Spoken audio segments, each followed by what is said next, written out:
उत्तर प्रदेश में अगले साल यानी 2027 में चुनाव है, जिसके लिए सभी राजनीतिक पार्टियां चुनावी मैदान के रण क्षेत्र में उतर चुकी हैं। 2017 से सीएम की कुर्सी पर काबिज हुए योगी आदित्यनाथ ने उत्तर प्रदेश को उत्तम प्रदेश बनाने में तमाम जद्दोजहद की और उसका परिणाम भी अब लोगों को दिखाई दे रहा है। हालांकि जनता किसको चुनेगी ये तो वही बताएगी, लेकिन बीजेपी ने जरूर चेहरा चुन लिया है और ऐलान कर दिया है कि सीएम का चेहरा योगी आदित्यनाथ है। जी हाँ, यूपी की सियासत एक बार फिर से गर्म हो गई है। 2027 के विधानसभा चुनाव को लेकर राजनीतिक गलियारों में हलचल तेज हो गई है। सभी दल अपने अपने तरीके से चुनावी रणभूमि में उतरने की तैयारी कर रहे हैं, लेकिन इस बीच भारतीय जनता पार्टी ने अपने आप में एक बड़ा दांव चलते हुए अपने मुख्यमंत्री चेहरे को लेकर सस्पेंस खत्म कर लिया है। पार्टी ने साफ कर दिया है कि 2027 का चुनाव एक बार फिर योगी आदित्यनाथ के नेतृत्व में ही लड़ा जाएगा। आपको याद होगा 2017 में जब योगी आदित्यनाथ ने मुख्यमंत्री पद की कमान संभाली थी, तब से उत्तर प्रदेश कई चुनौतियों से जूझ रहा था। कानून व्यवस्था, बुनियादी ढांचा, इन्वेस्टमेंट और रोजगार जैसे मुद्दों पर जनता जूझ रही थी। लेकिन जैसे ही योगी ने कमान संभाल ली, कुछ पटरी पर आने की स्थिति वहां पर होने लगी और पिछले कुछ वर्षों में सरकार ने इस क्षेत्र में काम करने का दावा किया और उसका असर भी जमीन पर अब देखने को मिल रहा है। एक्सप्रेसवे, एयरपोर्ट, डिफेंस कॉरिडोर जैसे बड़े प्रोजेक्ट से लेकर निवेश समिट तक राज्य को उत्तम प्रदेश बनाने की दिशा में एक प्रयास किए गए। हालांकि राजनीति में अंतिम फैसला हमेशा जनता के हाथ में होता है। कौन सत्ता में आएगा और किसे विपक्ष में बैठना पड़ेगा, ये तो 2027 में ही तय होगा।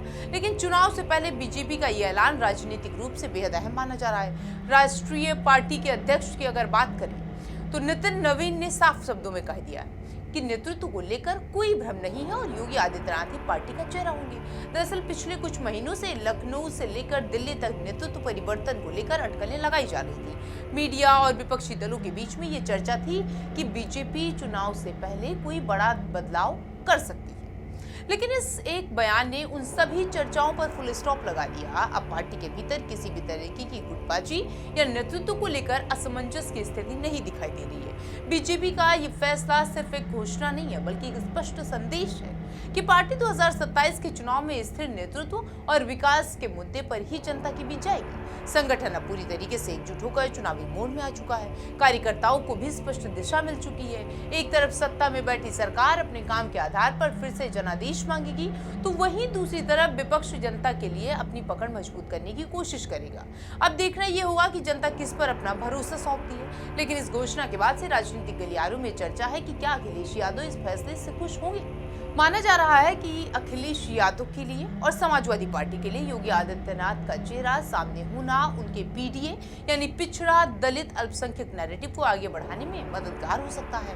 सपा अब इसे जाति बनाम विकास की लड़ाई के तौर पर पेश करने की कोशिश कर रही है। अखिलेश यादव का आकलन है कि अगर बीजेपी किसी ओबीसी चेहरे को आगे करती तो उनके लिए मुकाबला कठिन होता, लेकिन योगी आदित्यनाथ के चेहरे पर वो समग्र ओबीसी राजनीति और ब्राह्मणों की कथित नाराजगी की भुनाने की कोशिश करेंगे। बीजेपी का मानना है कि मुख्यमंत्री योगी आदित्यनाथ की सबसे बड़ी ताकत उनकी निर्णायक छवि और प्रदेश की मजबूत कानून व्यवस्था है। उत्तर प्रदेश में एक्सप्रेसवे का जाल, बेहतर कनेक्टिविटी और अपराधियों पर सख्त कार्रवाई ऐसे मुद्दे हैं जिनकी चर्चा यूपी के बाहर भी होती है। पार्टी को भरोसा है कि 2024 के लोकसभा चुनाव के मुद्दे यानी आरक्षण और संविधान अलग थे, लेकिन 2027 का चुनाव पूरी तरीके से राज्य की कार्यप्रणाली और योगी के व्यक्तित्व, लोकप्रियता पर केंद्रित होगा। बीजेपी इस बार 10 साल की एंटी इनकम्बेंसी को सीएम योगी के ट्रैक रिकॉर्ड के सहारे काटने की तैयारी में